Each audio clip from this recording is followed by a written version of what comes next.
Most of us remember exactly where we were on that horrible day when two planes hit the World Trade Center. Tonight, a local man who was actually trapped inside Tower 2 is not only sharing his story, but a piece of 9/11 history. Dan Hoff reads books like this often. You just see people escaping and stories of 9/11. He lived it. That must be the South Tower getting hit. I was in the stairwells when that happened. Still painful, he shared the horror with me. I can remember the picture-perfect blue sky. It was such a perfect day.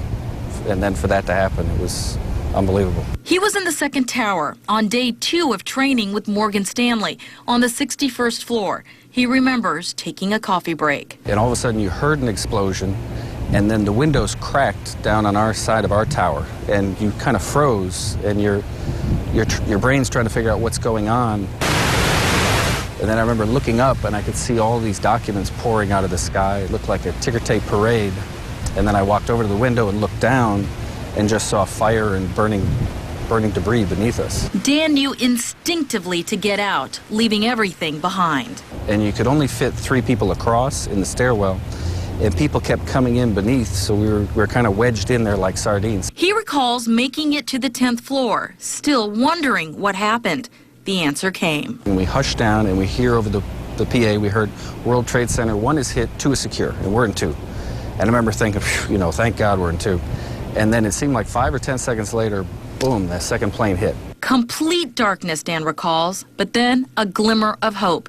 Emergency lights installed after the last terror attack on the World Trade Center in 1993 may have saved Dan's life. And I don't think I'd be here if they didn't come back on. Dan stumbled out onto the street into complete chaos. You could see people screaming, crying, pointing, and that's when I turned around and looked straight up, and you see the flames licking up the side, and it was very surreal. Remember, Dan left with nothing on him. He borrowed a cell phone. For the very first time, he is sharing that call he made to his wife, Sarah, an oncology nurse, who later he learned thought he had perished in Tower 1. Messages, Tuesday, September 11th, 9:23 a.m. A few seconds that brings us back to the day that changed this country forever. I don't know if you can hear me, but a plane flew into the World Trade Center. But I got out of it, and I'm okay, so don't worry. It's very eerie.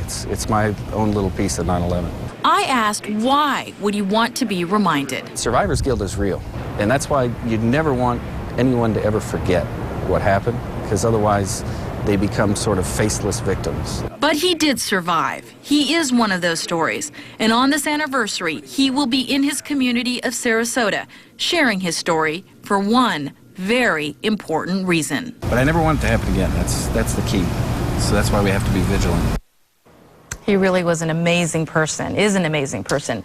Dan has given more than 100 talks about his experience. He has also hosted fundraisers to help the victims of 9/11 and says he will continue to do so.